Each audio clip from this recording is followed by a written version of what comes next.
Hi everybody, I am Lady Stars and Fire. My real name is Michelle Espinosa, and this is this week's healing messages for June 5th through the 12th.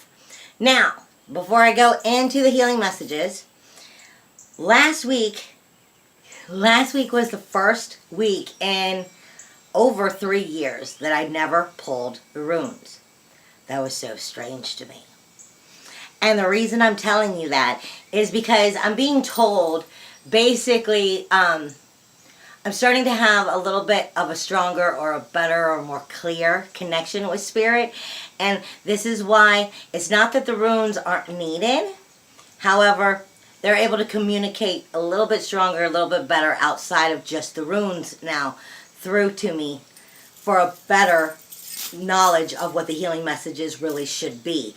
So the healing messages will still be containing the rune cast. However, the rune cast is probably going to start moving more into its own separate video unless there's really actually very little to talk about for the week. And I don't see that happening much. So I feel like the rune cast is going to start venturing off into its own thing and start coming out separately. As well as I'm being, what I'm understanding from Spirit is within the rune cast, on top of the regular weekly healing messages of astrology and what Spirit gives me, it will help us to branch into what the runes could also hopefully mean in a bigger way throughout the week to help us, because of the knowledge I'm getting is expanding, basically. So I wanted to say that because, like I said, for the first time in over 3 years, I never pulled the runes last week, and I just really felt odd. I was like I was doing something wrong. And I wasn't. I wasn't understanding that they're explaining it's just branching out into a larger development of what it is they have me passing on in the healing messages. So, with that being said, the runes are not in this video. I will be coming back because I already see them.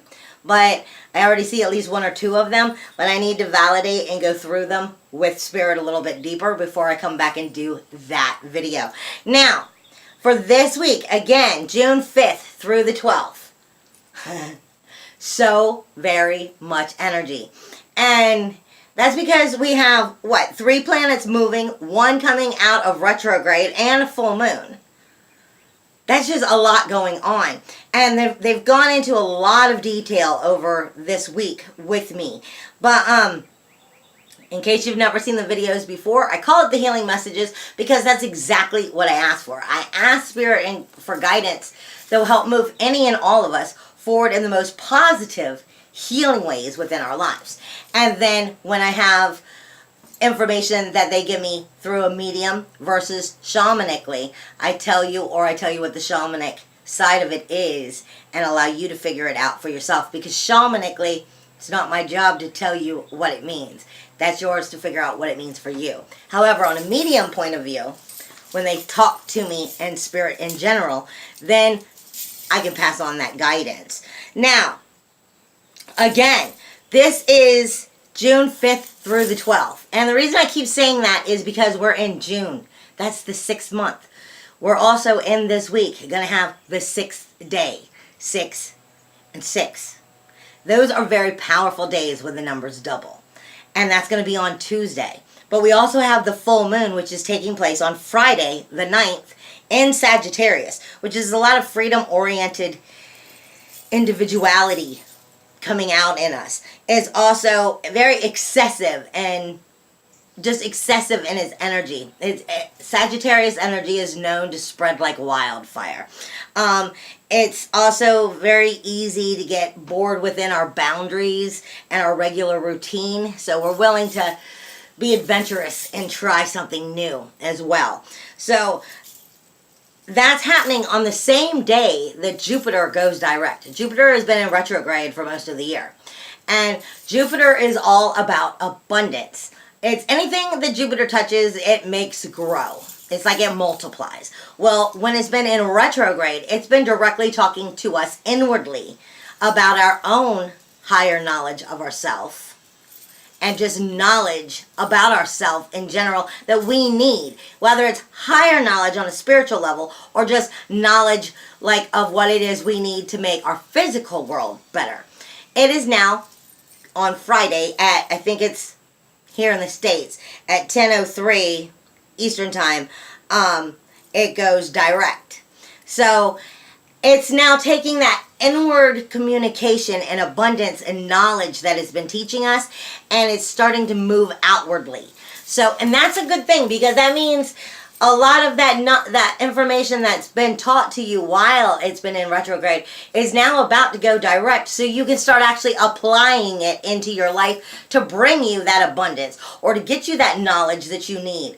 Maybe you'll be returning to school in some form. Maybe it's just other seminars and stuff that you'll be getting into in the future that can actually start happening, as well as bringing that abundance to you can actually start to happen, because now you've learned some of those lessons. Now, we also have, like I said, 3 other planets that are moving this week. However, before I get into the astrology, I'm going to go into what Spirit gave me. And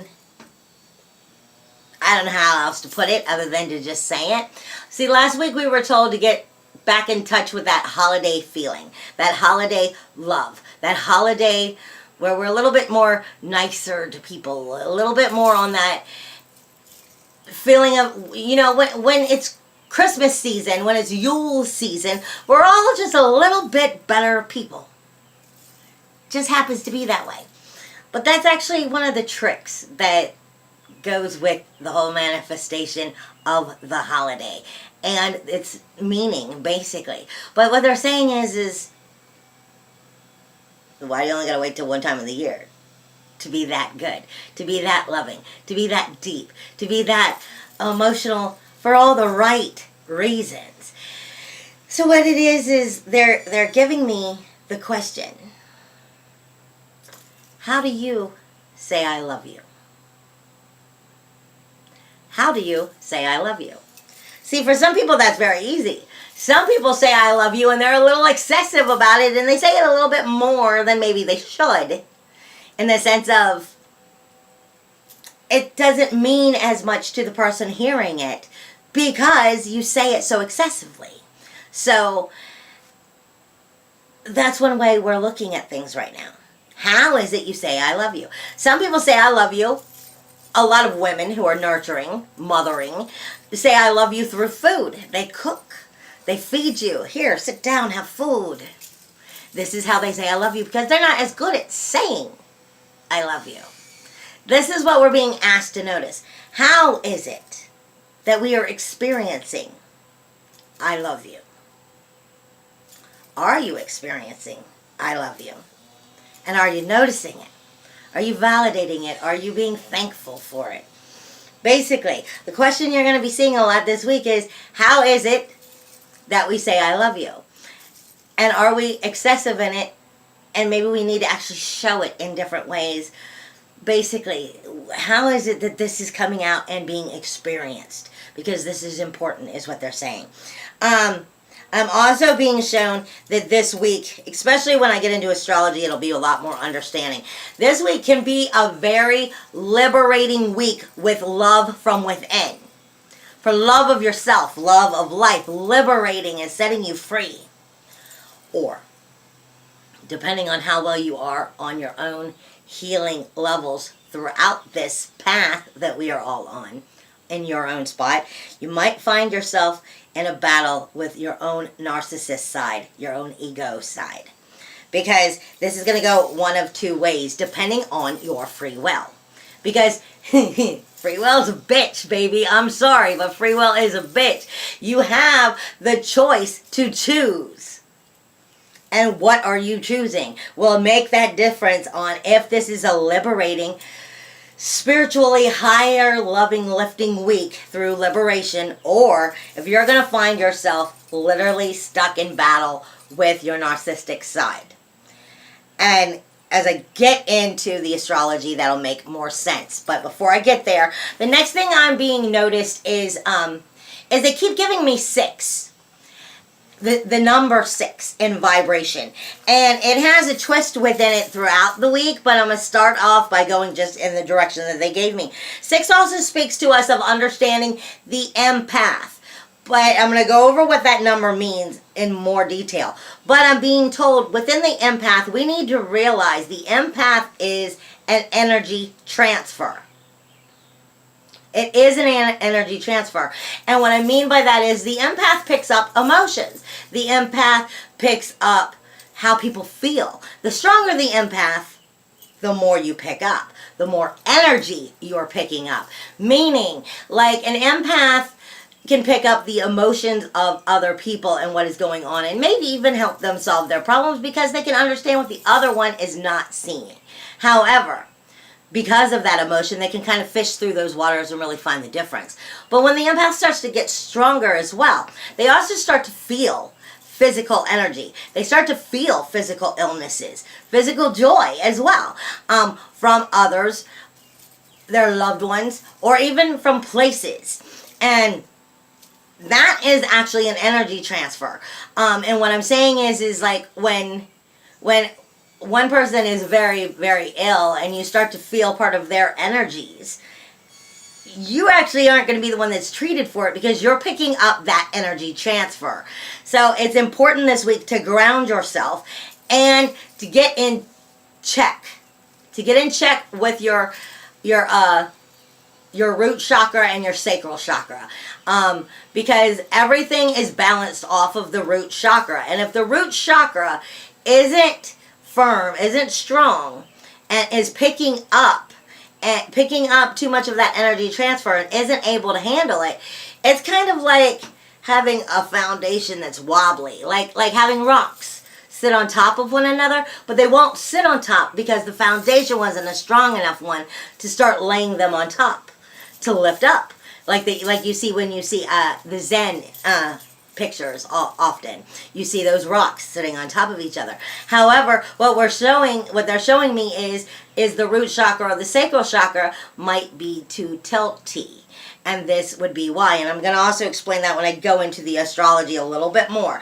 But we're being given the number 6. 6 speaks to us of weighing the scales, basically, of this energy, of knowing that energy of the empath, of unconditional love. Are we actually having unconditional love? And if so, if not, why not?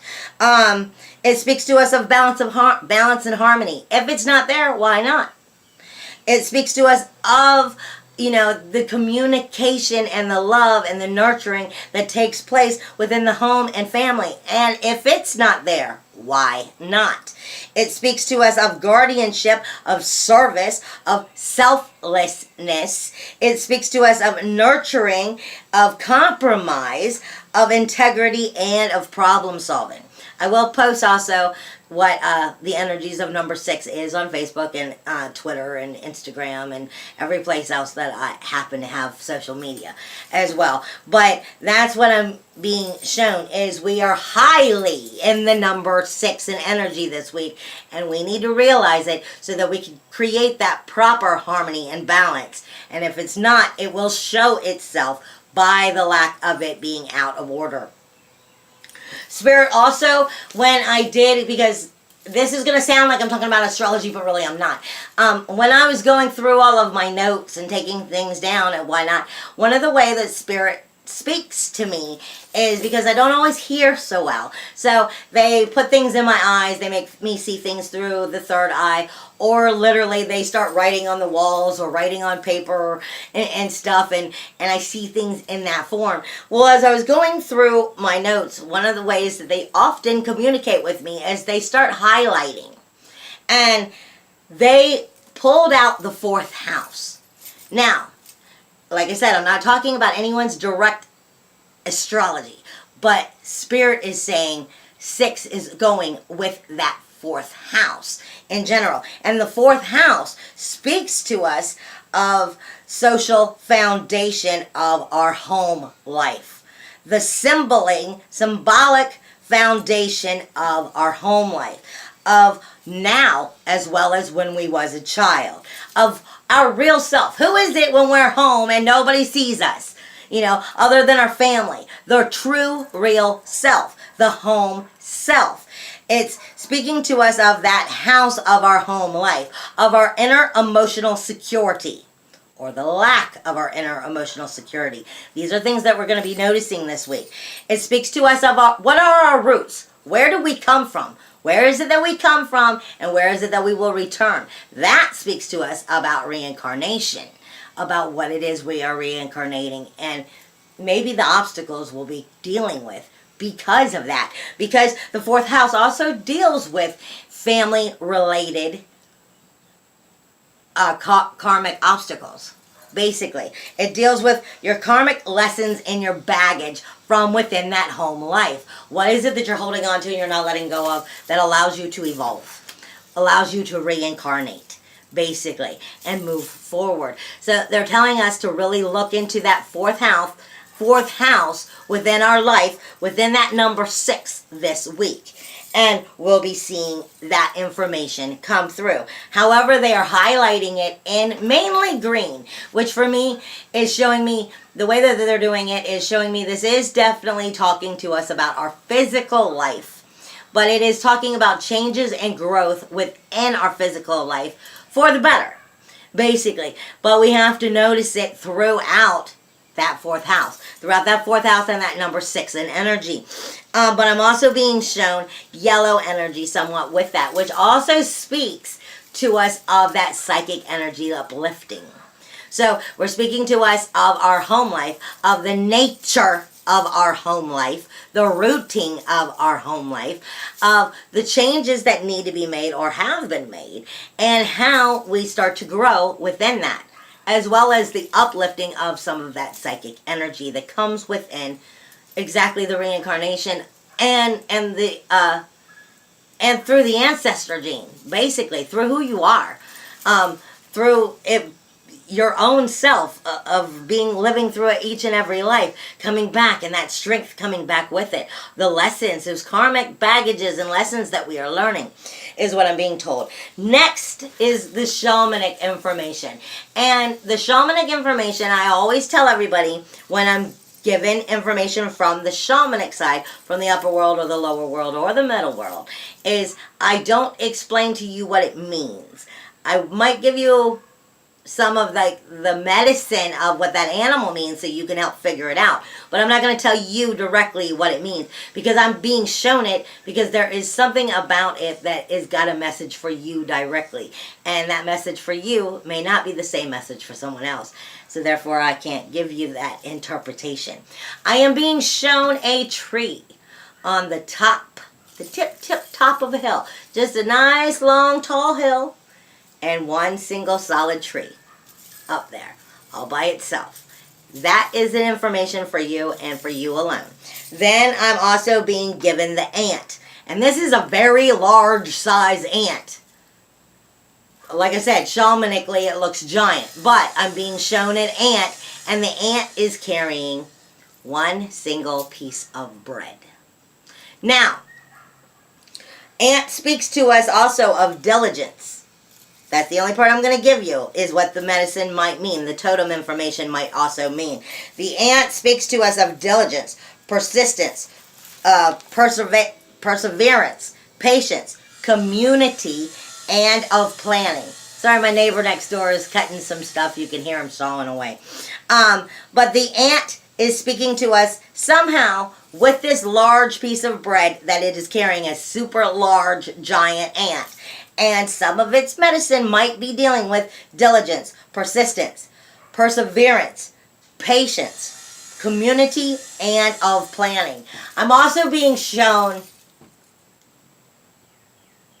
just the face of a barn owl. Really, its eyes. But I'm seeing its face of the barn owl just coming out and looking at us. But really, I'm seeing its eyes mainly. And again, that's up to you to decide. Now, this week, where it starts to take its turn of that information is the Hebrew is back. The Hebrew has started popping back up for me. And I am being given Vav, V-A-V, in Hebrew. And for most people who really see, and I explain all the time, I'm not going to go into great detail about what the Hebrew letters say, because that could just take way too long for the healing messages. But I give you some of those main details, and I will post some more information. However, I'm always directed to go back to the Torah for guidance, for information that might have come out of the Torah about the Hebrew letters when I'm bringing that guidance to you. And it is often heard of as the hook or the pillar, but it is the connection. Okay? Vav speaks to us of the connection.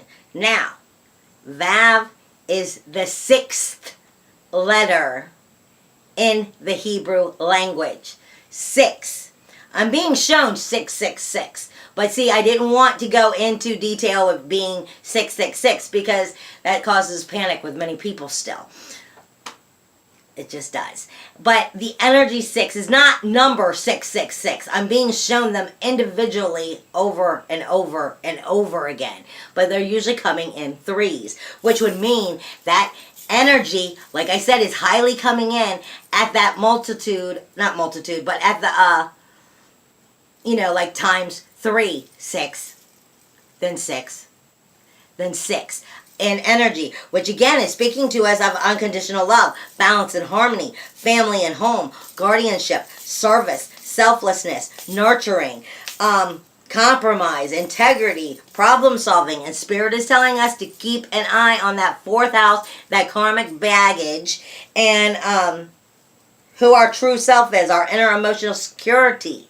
So when we come back to the Vav, realizing the Vav is the 6th number, it speaks to us, like I said, there's so much to talk about. But the Vav, the secret in the Vav is the ray of light. The secret in the Vav is the ray of light that was brought out of nowhere. Like as the world was created, as the universe was created from nothingness into the light that came. The secret of the Vav is the ray of light. I'm shown it, though, being drawn to me into understanding the Vav in the moonlight. And in the moonlight, I'm seeing the moon, and I'm seeing the ray of light going one way and the ray of light going another way, where everything else is black. This is the Vav, and you'll understand in a minute. It speaks to us of both of which take place in the process of creation and of consciousness. Interaction between created power and creative reality. This is the Vav. The divinity meaning, again, which speaks to us of the hook, which is the pillar of truth. The consistency of that middle pillar. The moon. Like I said, the moon is showing me it with the ray of light coming out at one side and the ray of light coming out at the other side, with everything else being pitch black. The divinity meaning is the pillar of truth. Consistency of the middle pillar. Divinity piercing through the middle point of every creation is what they are saying. It speaks to us of the connection, the hooks of the pillars of what is in the Bible as the sanctuary itself. The connection between the hooks of what is the sanctuary. Honey, you also have to be your own sanctuary. That takes us back to number 4, and that also is speaking to us of that number 6 in energy. It is being shown to me in the upward motion, which means is being shown to me of within this change of understanding the Vav and experiencing it throughout this week. That will bring us into ascendance of moving up into that higher level of ascendance through growth and knowledge within that learning experience, basically. But we are reminded also of the ayin in Hebrew. Now, a couple weeks ago, the last time I spoke of Hebrew, I was speaking of the ayin. And the ayin never really left. So it's kind of gone from the ayin all of this time, floating in the background, into the vav. But they're reminding us the ayin is important. Because the ayin is... I can't go into all of it. Like I said, I don't have enough time. The ayin speaks to us as above, so below. But it also speaks to us of ourselves, of our own inner bodies, as above, so below. Is the flow that we are getting from our third eye flowing clean with clean healing waters? Or is it flowing with dirty, ill waters? As above, so below. I'm being shown that the ayin also speaks to us of that all-seeing eye and the flow that goes to all things, but is our flow as above and below from within us as well as outwardly, is our flow of healing waters and good flowing river waters, or is it dirty, muddy muck, basically? Because this is going to make a difference within that free will as to whether we're having that liberating week as we start to move forward and evolve and ascend, or are we just staying where we're at because we're fighting our own narcissistic, egotistical battle within ourselves. I never said healing was easy. I just deal with what I'm being given and I pass it on. But ayin speaks to us of the letter 16. There's the 6 again, with the teen of the 1. Which speaks to us of the yod. The yod is the ability of creation. It is creation. Period. It also speaks to us of the number 10, which brings us back to the number 1. Okay? Which brings us directly back to the alpha energy. Okay? Now I'm being shown... Part of that thing that I'm explaining is before I actually go into astrology for this week, a lot of us have had so much energy coming in and hitting us that empath energy as well, because like I said, a lot of people aren't understanding the empath energy is also energy transfer. Whether you're realizing it, you're sucking up that energy. But an energy transfer is also able to push it out and be able to push it the other direction. That's why it's a transfer. Now, within that energy transfer, many empaths are not realizing that it is an energy transfer that an empath is. So therefore, this is becoming a little bit more painful for them. Especially the more sensitive you are and the less grounded you are and the less shielded you are. The less you are carrying that the power of the oneness within you to know better. I don't know how else to put that. Unless you are gotten to that point where you're starting to experience the wholeness, the oneness that is, then you might be feeling a little bit more like that from all that energy. You might be feeling a little bit like a freight train hit you and ran you down. Like you got beat up a little bit and you don't really know why, you haven't had any reason. That's the astrology, honey. And this is also the energy transfer. And this is why I'm being shown to go over this before I go into the, before I go into the actual astrology this week. Sun in Sirius is in Gemini. Now, the thing about this is Sun in Sirius in Gemini is directly across in opposition from Lilith and Sagittarius, which also has just a little bit off from it, is Saturn, which is your boundaries and your rules. But Lilith, Sun, and Sirius are in opposition. This means this is not a comfortable conversation. And that there's a magnification going on there. Just like they're shining on each other, but not in the most pleasant ways. And it's bringing out a lot of these energies throughout the body. And this is actually a good thing. This means that you are moving through it. It means that you are healing through learning of what it is that the universe is trying to teach you. Basically, what God is trying to teach you, the Creator, however you want to see it. When we understand what some of these signs mean, as far as our body goes, it helps us to understand. Again, Sun is your core energy. Sirius is all about karma. It's all about nurturing or lack of nurturing and cause and effect. It's directly across from Sagittarius, but it is in It is in Gemini. Gemini speaks to us of our arms, our lungs, our fingers, our hands, and our nervous system. Okay? This means if you're starting to just feel sore within these areas, that's because your chakras are being worked on. That's because the astrology, the way the sun is moving, and the actual energy itself is doing its job. That energy transfer is working on you, whether you realize it or not. And if you're sore, most likely you are working through a healing emotion that you're not even realizing.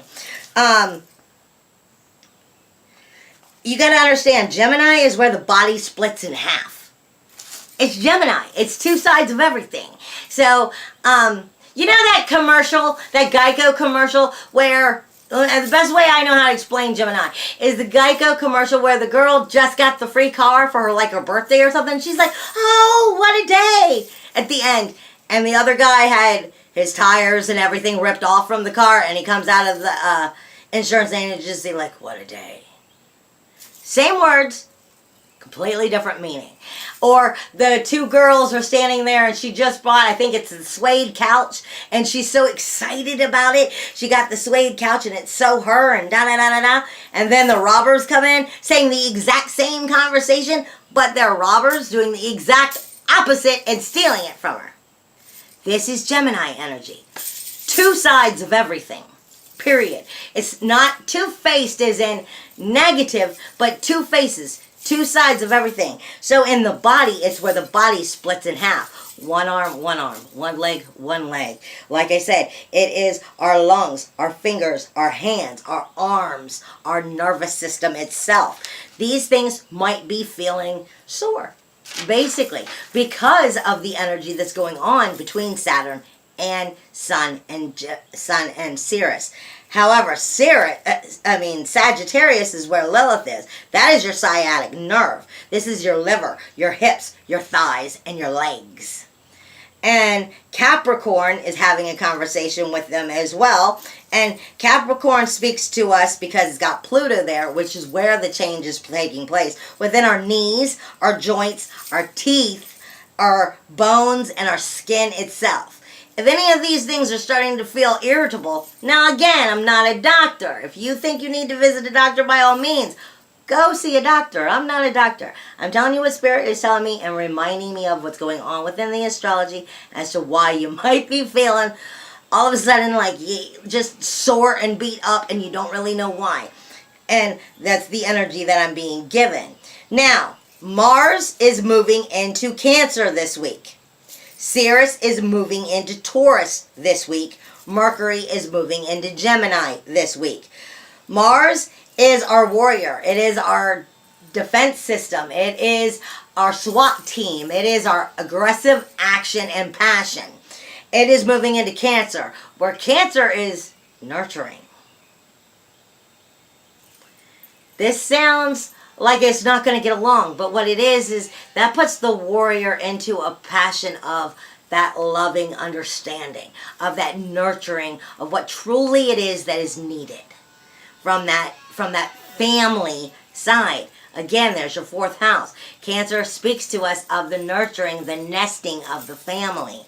And you've got the warrior moving in here, the SWAT team moving in here. You've got that aggressive action and passion moving in here, because that's your Mars. Venus is our senses, and she's moving into Taurus. Taurus is all about enjoying the luxury and the better things in life, but Taurus is also a stubborn ass bull. Okay, Taurus is, the bull brings abundance, but the bull is also, nothing's gonna stop the bull when the bull is in full force running speed or just says hell no, I ain't moving. Okay? And you just put your senses in there. Because I remind everybody, Venus is not just love. Venus is your senses. Venus speaks to us of what it is that feels good and what it is that don't. Venus is what makes you remember you love your candles. I love candles. Venus is what reminds us that we love our candles. What makes us comfortable and enjoying of having them. Of our furry blankets, of the things that we love. It helps us get and create and bring to us the things that we love. And it also reminds us what it is we don't love. Like I always tell people, if you put your hand in a hot oven, or you know, you put your hand in a hot oven and you bring out the hot pans of cookies and your hand burns, that's Venus telling you this shit hurts. Venus is your senses. No matter how you spin it, Venus is speaking to your Taurus, which is wanting to find that luxury, wanting to find the greater things in life, wanting to experience the wonderful things in life, which is not only luxury, it likes to simply enjoy and feel lavish. It's just like, it fits well with this energy. But remember, because the Taurus is the bull, it can bring that abundance, but it can also bring that abundance in a bullheaded way. And you've got to keep yourself in check of if it's a bullheaded way. Then Mercury is moving into Gemini. Again, the two sides, like the Geico commercial. The two sides is your communication right now, because we're moving into Mercury. And it's going to be stepping closer to the Sun and to Sirius. Sun is your core energy. Sun is your shine. Sun is, you know, everything that you're seen for, as well as what you want to be seen for, what you see yourself for. It can be also that ego side of you, but it's what everybody notices about you at first glance. And it's right there sitting on top of Sirius, which is karma, cause and effect. It's sometimes a little too close to home energy, and it also speaks to us of nurturing. What do we need for the nurturing to make it a positive effect, or is it all negative nurturing, and are we noticing which one it is? So like I said, we have that conversation going on with Sun and Lilith. They're directly across from each other. They are not getting along. They are very challenging on each other. Lilith is the dark moon. Now, the best way I can put this is Lilith is the dark moon because she stands for ego. But she doesn't necessarily mean to be bad. She just means to stand up for herself. She's like, you're not going to force me to do shit that I don't want to do. End of discussion. That's how Lilith is. And she's going to do exactly what she wants to. However, that you don't own me personality of Lilith, and I will do as I damn well please because you don't own me, can also be a little egotistical, ego-driven, narcissist-driven. And it's facing off the Sun and Sirius. Again, your karma, your cause and effect, and your nurturing energy and that core. They are not having a conversation that is likable. But what's not being seen by most people and most astrologers that would be speaking to you, because like I say, I always say, I call myself like the clairvoyant, the spirit guided astrologer, because I go after what it is, the little itty bitty spot that they circle, and they're like, figure that out within the astrology, where everybody else is just reading the astrology. I go after what Spirit is saying. Right there is the key. And that's why I call it that, because Spirit is the one that's pointing this out to me. I'm not just making it up. They're pointing out that while Lilith and Sun and Sirius are having this conversation this week, the secret conversation is going on between those two, and the North Node, which is in Leo. The North Node speaks to us of the lion heart, of the power of the lion being the ruler of the jungle, but also it brings us back to service. We are responsible of being in service to each other. And so that brings us back to the lion heart within that North Node. But what they're saying is yes, you're understanding the heart part.